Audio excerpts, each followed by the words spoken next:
په جنوبي وزیرستان کې د پښتون ژغورنې غورځنګ فعال ارواحات عارف وزیر مور کپتانه بیبي وایي په تېر شوي 15 کلونو کې د دې نه وړاندې په بېلابېلو هدفي بریدونو کې خاوند او دوه نور زامن وژل سوي، خو نن د اختر په ورځ چې د دوی ترمنځ عارف وزیر نشته، دوی ته دا احساس کېږي چې کونډه شوې او بوره شوې ده. عارف وزیر د مۍ میاشتې په لومړۍ نیټه د جنوبي وزیرستان مرکز واڼه سره په څیرمه په غوی خوا سیمه کې خپل کور ته نږدې وسلوال برید شوی و چې د سختو پراژلو وروسته په دویمه ورځ په پایتخت اسلام آباد پیمز روغتون کې ساه ورکړې وه. د دغې پیښې مقدمه د نامعلومه کسانو پر خلاف درج کړې شوې، خو لا د وژنې په تور څوک نیول شوي نه دي. کپتانه بیبي وایس اف امریکا ډیوه سره په خبرو کې وویل په تېر شوي اخترونو کې به هر اختر کې عارف وزیر دې ته نوې جامې، ټیکری او ټنډۍ اخیسته او سهار به په خپله د اختر مبارکي ورکوله، خو په دې اختر کې چې عارف وزیر راسره نشته خوښه یې نیم کړې دي، خو بیا هم وایي چې دوی غم درس پښتون په سر اخیستی او زما غم یې ورسره ټیټ کړی دی. نن ګاډي ناول په ګاډي ته در څنګه سمو د زمان مړ دی من مړه مړ دا دوا په یوار مړ دی پنځه سره دا بل مې بس هایم سایت شو، خو بیا مو ویل چې مو نه مړه مړ نه مې زمان مړ دی چې کله دا یاري بځخ په مو واسه سیده کاندا سو بیره شو دا محسوس نه وکړ چې مو واسه دا خو د مړه نه مړ دی زمان دی نه مړ دی کانتا ما خمو داس نه دی چې مو یا مړه مړ دی مې زمان مړ دی ویل نه چې مو سره صادر والی کې بس وټ بجینا پوته سولې سره پلان زارو کړ پوته چې موږ باندې قرباني کړل، خو بیا زه خاصه په دای ما چې د پښتون سره قرباني کړ بیا پښتانه دغه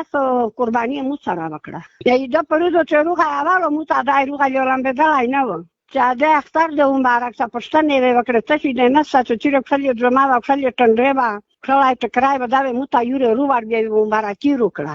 نن چې څنګه شوم ما چې تی پراده خلک مبارکي مو یې د مبارکي چې د نور خلک تعبیر کړه ته مې ویل چې عارف سیدګي مبارکه کې پښتون ته چې د سر په قربان کوم ته خدای د ځای رو بس چې مو ته خدای په ځای ځای وکړو په پښتانه سره په هغه کې مو دا بخښلای دی دا خو ما ور بخښلای د چې دا کې مې سر سعودو سګیدو. د عارف وزیر کورنۍ تور پورې کوي چې د وسلوالو تر شا د پاکستان پوز لاس دی او وایي ځکه د دوی په وژنه کې تورن کسان د قانون منګولو ته نشي راوستلی او په خلاص مړ ترهګریز فعالیتونه ترسره کوي. خو د خیبر پښتونخوا د پولیسو مشر آی جی پي ثناء الله باسي په وروستۍ کې د پاکستان یوه شخصي تلویزیون سره په مرکه کې ویلي وو دا خلک افغانستان ته تللي وو، هلته یو تلویزیون سره خبرې کړې وې او دا به د هغې څه غبرګون وي. د پاکستان د اطلاعاتو مرکزي وزیر شبلی فراز ویلي وو دوی په دې اړوند معلومات نه لري او د پاکستان پوز په دې اړوند تر اوسه څه جواب نه دی ویلی. کپتانه بیبي وایي د اختر په سحر چې کله یو بل زوی سراج او د دوی د تره زوی او د قومي پارلمان منتخب شوی غړی علي وزیر د اختر مبارکۍ لپاره راغلل نو څه غمجن وو.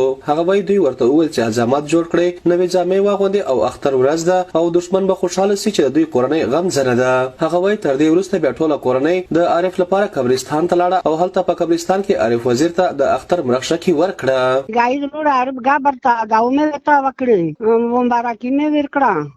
خو سټي بیا بل ورته چې روغ ما د امیر کلی کومه تاسالي ورکړه ورته مې ویل چې زه د عارف پښتون جوړ ځکه نه پښتانه کوم چې دا مې غیرتي د په غیرت ورته په پښتونې سار پرې کچ نور پښتونې جوړې زه نه جوړم کمای شه ډیر ورته بیا چې کله نور خلک پر څه چې بیا مو څنګه خلک دا کمای دی بیا زه صبر خدای تا وکړ والی چرنه نه و چې راځر نه و چې را سم و چې خدای دې تا یو کا ژیرا ورکه چې دار په قبر توس خپل غړابې نه زر راغ نه کوم دا مو قرباني و چې مې وغاسته ساري بر د وزیرای برخیال علي چې روغای مالی تا علي و شدونه تا مو چې علي زه ته ډیره مبارکي درکاوم چې زه نه زړه په مونږ غرون په نور خلکدارانه د جوړی نه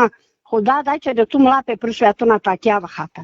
غونډه پښتانه ملا په پریکړه. عارف وزیر په سیمه کې د کورنۍ مشرتابه ترڅنګ د پی ټی ایم فعال وو او د پی ټی ایم جوړېدو په 2 کاله موده کې نږدې 14 میاشتې په زندان کې تیرې کړې وې. دوی د مور او پلار دریم زوی دی چې په ډزو سره وژل شوی او د دوی کورنۍ کسان وایي دوی کومه شخصي دښمنۍ هم نه لري او د وطن او قوم د ژغورلو په سر عارف وزیر د دوی کورنۍ اتلسم تن دی چې وژل شوی. عدنان بیٹنای وی او ای ډیوا.